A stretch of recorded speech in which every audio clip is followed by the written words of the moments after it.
sais plus quoi penser, je sais plus quoi faire de mon corps. Ouah, ok.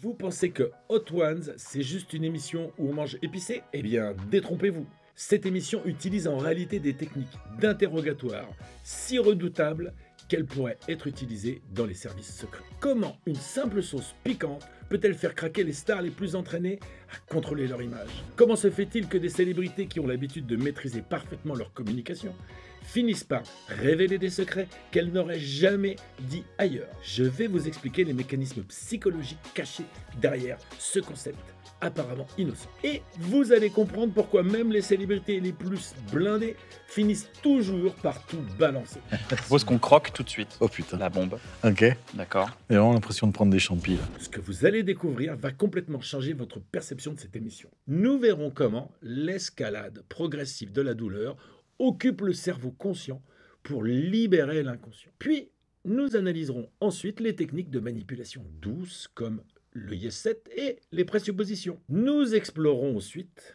la dynamique de pouvoir qui s'installe entre Kian et ses invités. D'où ça vient la confiance en soi? Alexandre? Nous verrons comment tout cela mène au fameux lâcher-prise total, où nos stars révèlent leurs secrets les plus intimes.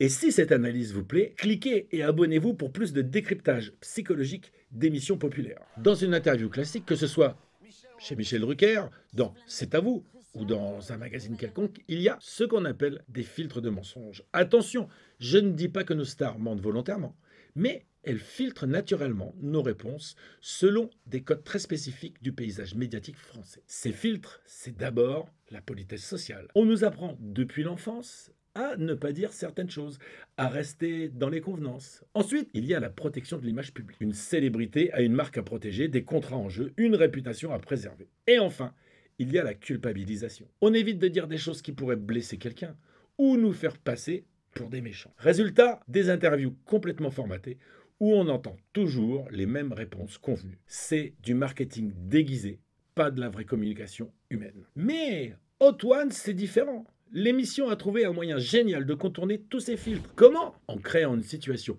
où le cerveau conscient, celui qui gère ces filtres sociaux, est complètement occupé ailleurs. Quand vous avez la bouche en feu, votre cerveau n'a plus les ressources pour calculer, n'a plus les ressources pour filtrer ou mentir par politesse. C'est pour ça qu'on entend dire des choses incroyables dans cette émission. À la fois où j'ai loué un père pour une réunion parents-prof. C'est une vraie histoire, ça. Sur la vie de ma mère, j'ai loué un père au foyer Sonacotra. Je pouvais pas dire à mon père, viens, il m'aurait expulsé de chez WAM.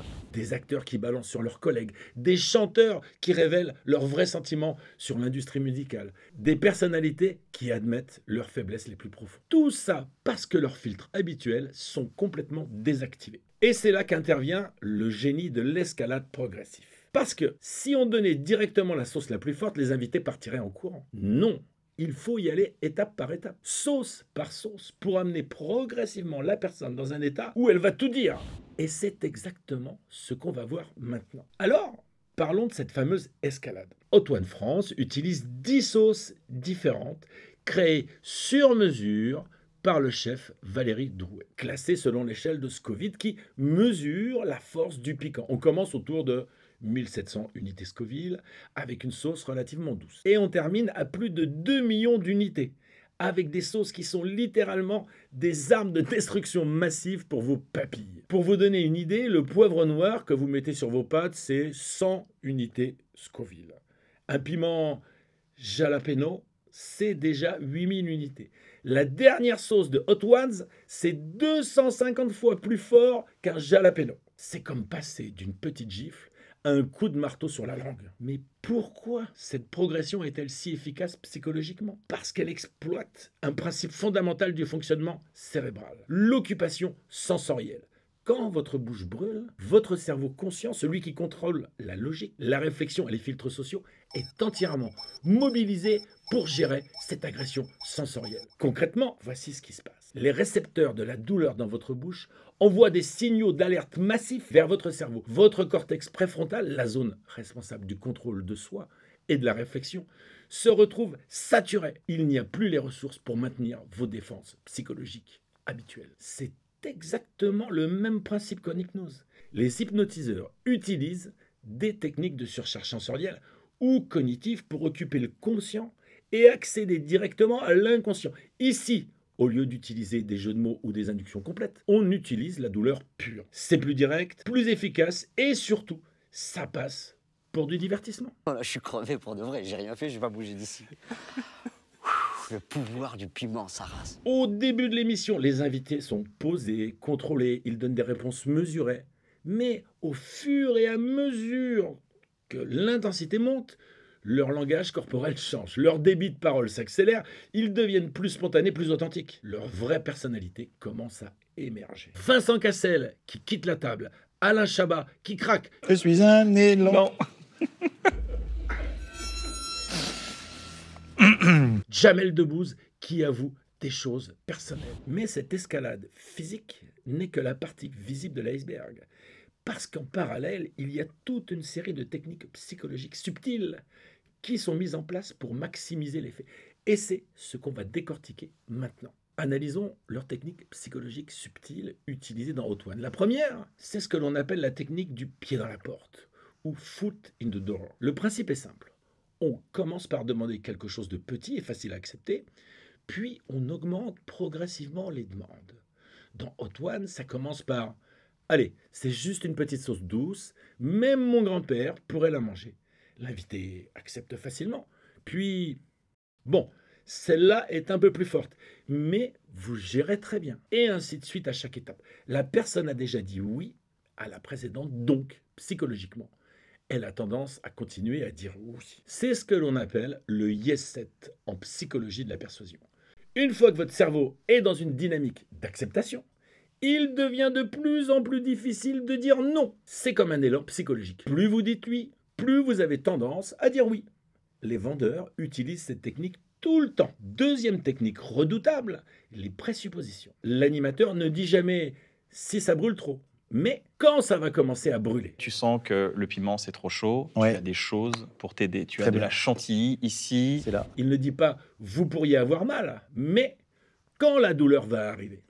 Ces présuppositions créent une réalité dans l'espace de l'invité. Le cerveau accepte comme un fait que ça va brûler, que ça va faire mal. C'est du langage hypnotique pur. En présupposant que quelque chose va arriver, on augmente drastiquement les chances que ça arrive effectivement. Si je vous dis, quand vous allez ressentir cette sensation de détente, eh bien votre cerveau commence déjà à chercher cette sensation de détente, même si elle n'existait pas avant. Et tout ça crée une dynamique psychologique très particulière entre l'animateur et l'invité. Une dynamique de pouvoir déséquilibré où l'un contrôle totalement la situation pendant que l'autre la subit. Et c'est exactement ce que l'on va analyser maintenant, parce que c'est peut-être l'aspect le plus troublant de toute cette mécanique. Voici un détail que peu de gens remarquent, mais qui est psychologiquement dévastateur. Kian mange exactement les mêmes sauces que ses invités, mais il ne souffre pas, ou du moins, il ne le montre jamais. Vincent Cassel, Hot Ones, la bombe. C'est parti. Mais ne dis pas ça fait rien. Accueille. Bah, de toute façon, là... Cette asymétrie crée instantanément une dynamique alpha-bêta. L'animateur devient la figure dominante, celle qui contrôle la situation, pendant que l'invité, même si c'est une méga star, se retrouve dans une position d'infériorité. C'est un reversement complet des rapports de force habituels dans une interview. Et cette rupture de séquence est volontaire. Imaginez, vous êtes habitué à être traité comme une star, avec des égards, du respect, des questions faciles, et là, soudain, vous vous retrouvez à baver, vous vous retrouvez à transpirer, à supplier qu'on vous donne de l'eau, du lait, de la crème chantilly. C'est un choc psychologique qui vous ramène à un état de vulnérabilité, mais totale. Mais attention, tout ça est enrobé dans une bienveillance apparente. Il joue le rôle du sauveur bienveillant qui peut arrêter votre souffrance quand il le décide. C'est exactement la dynamique qu'on retrouve dans certaines techniques d'interrogatoire. Alternance entre pression et réconfort. Comment tu te sens? Ça va, vous? Ouais, ça va. Je te propose qu'on se chante la carioca sous bombe. Ouais.